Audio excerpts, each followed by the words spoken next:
It was a Tuesday afternoon when I came home to find fresh tire tracks slicing through the middle of my front lawn like a scar that refused to heal. The grass, my pride, my sanctuary, the one thing I'd poured sweat and weekends into since buying this house, was mangled. Deep ruts, mud churned up, and in the center of it all, a single, smug little HOA violation sticker fluttering like a flag of conquest. Unauthorized vehicle activity on landscaped area. The name at the bottom, Karen Whitmore, HOA president. That was the day the war began. I stood there, keys still in my hand, staring at the destruction. My neighbor, Mr. Patel, shuffled over with his newspaper tucked under his arm. She did it again, he muttered, eyes darting toward Karen's pristine white colonial across the cul-de-sac. Told the landscaping crew it was a shortcut to the common area. They believed her. I didn't say anything. I just knelt down, ran my fingers through the torn sod, and felt something cold settle in my chest. Not anger, not yet. Something quieter, sharper. Karen had been gunning for me since the day I moved in. I was the youngest homeowner on the block, single, worked from home as a software engineer, and, worst of all, I didn't mow my lawn on the designated Saturday schedule. I mowed on Sundays, after church. She called it non-compliant aesthetic behavior. I called it none of her damn business. But this was different. This was trespass. This was violation. The first time it happened, I let it go. I receded, watered, waited. The second time, I installed a discreet trail cam. The footage showed her silver SUV, complete with the vanity plate, HOA Karen, veering off the driveway, cutting the corner, and plowing straight through my zoysia grass to shave 15 seconds off her commute to the mailbox. She did it smiling, sunglasses on, coffee in hand, like she owned the earth beneath my feet. I confronted her at the next HOA meeting. The community center smelled like burnt coffee and floral perfume. Karen sat at the head of the folding table in a blazer 2 sizes too tight, her highlighted bob immaculate. Property values, Daniel, she said, not even looking up from her clipboard. Your lawn is a reflection of the neighborhood. If you can't maintain it, perhaps you shouldn't have bought here. The room tittered. I felt my face burn. You're the one destroying it, I said. She smiled, thin, venomous. Prove it. So I did. I printed the stills from the camera, time-stamped, in color. I passed them around. Gasps. Whispers. Karen didn't flinch. Photoshop, she declared. And even if it were real, the bylaws allow board members emergency access through private property in exigent circumstances. There were no exigent circumstances. Just laziness. And entitlement. The fines started after that. $50 for unkempt appearance, after her truck tore up the grass. $75 for unauthorized surveillance, the camera. $100 for hostile communication, after I emailed the board asking for a vote to remove her. Each notice arrived in a powder blue envelope, her looping signature at the bottom like a brand. My savings, meant for a new deck, a trip to see my sister in Denver, dwindled. The lawn recovered, then was destroyed again. And again. She started bringing friends, other Karens in athleisure, giggling as they cut the corner on their way to book club. My yard became a racetrack. I stopped sleeping. I'd sit at my office window at 2 a.m., watching the streetlights flicker, waiting for headlights. I'd hear the crunch of tires on gravel and sprint outside in boxers and socks, shouting into the dark. They'd speed away, laughing. Once, I found a Starbucks cup in the ruts, Karen's name scrawled on the side in Sharpie. Extra hot, no foam. I kept it, evidence. My therapist said I was fixating. My mom said to sell the house. My best friend, Jake, said to burn hers down. I considered it, all of it, but I'm not a criminal.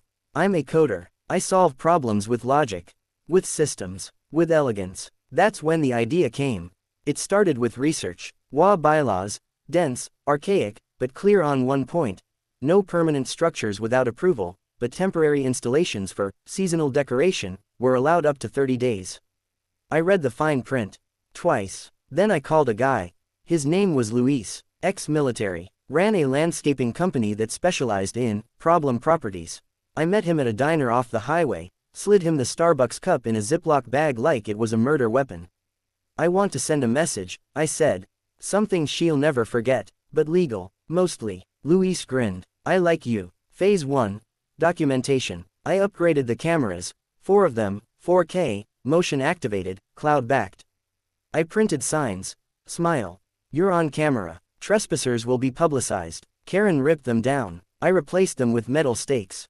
She bent those. I went acrylic. She spray painted over them. I went LED, solar powered, blinking red at night. She called the cops. The cops shrugged. Freedom of speech, ma'am. Phase 2. The lawn. I stopped fighting the damage. Let it happen. Watched her SUV carve deeper and deeper ruts until my yard looked like a World War I battlefield. The neighbors stopped waving. Kids stopped playing. Karen, she reveled in it. Posted photos on the HOA Facebook group. Progress on community beautification. With arrows pointing to my ruined grass. Phase 3. The surprise. Luis and I worked nights. Under cover of darkness, using only red headlamps to avoid detection. We dug, not deep, just enough. We laid pipe, PVC, Schedule 40, buried 6 inches down. We installed valves, discreet and flush with the soil. We seeded over it with fast grow rye. In 2 weeks, the scars were gone. The lawn looked perfect again.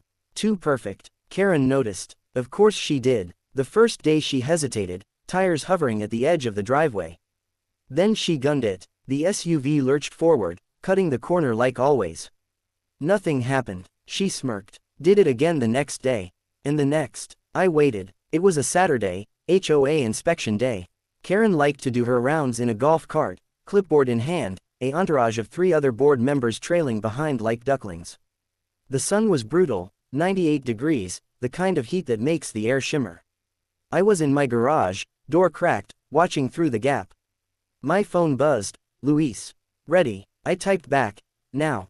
Karen's golf cart puttered up the street. She was in rare form, sundress, visor, megaphone. Yes, a megaphone. Attention, residents, let this be a lesson in compliance. She gestured grandly at my lawn as the cart veered off the path, tires sinking slightly into the soft grass. Her followers nodded solemnly. That's when I hit the button. Deep beneath the lawn, the valves opened. Not water. Luis had tapped into the main line and installed a booster pump. Pressure built, and then, whoosh, a geyser erupted directly under the golf cart. Not a sprinkle, a fire hose blast, 50 gallons a minute, straight up. The cart lifted, actually lifted, before slamming back down in a curtain of spray. Karen screamed, a sound like a teakettle hitting concrete. Her megaphone flew. Her visor spun away like a frisbee. The other board members shrieked, scrambling as the water drenched them head to toe. But that wasn't the surprise. The surprise was what was in the water. Luis had rigged a dye pack, food grade, biodegradable, but vivid. Electric blue, the kind they use in ocean current studies. As the geyser roared, it painted everything in sweeping arcs of cobalt. Karen's white sundress became a tie-dye. Disaster. Her hair, usually a helmet of hairspray, collapsed into wet ropes the color of antifreeze. The golf cart, a Smurf mobile, the board members, drowned rats in business casual, and the lawn, untouched. The pipes were angled to spray outward, not down. The grass stayed green, perfect. Karen stood in the deluge, mouth open, blue water streaming down her face like tears. She looked at me, at the garage, at the phone in my hand, and for the first time, she had no words. Just a guttural, animal sound. The cameras caught it all.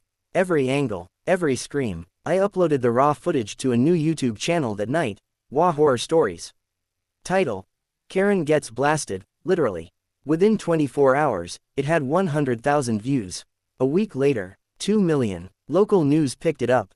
Then national. Suburban revenge gone viral. Karen tried to sue. The bylaws were on my side. Temporary irrigation testing, fully permitted. The DIE, educational demonstration on water conservation. The judge laughed so hard he had to call recess.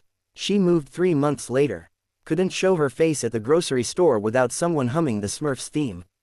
The new HOA president, Mr. Patel. First order of business, banning golf carts from lawns. Second, installing a memorial plaque in my yard. It reads, in memory of the great blue geyser. May we all stay in our lanes. I still mow on Sundays. The grass is thicker than ever.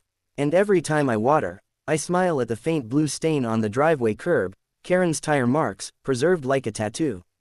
A reminder, some battles you fight with words, some with lawyers, and some you fight with 50 psi of dyed water and a heart full of cold, glorious justice.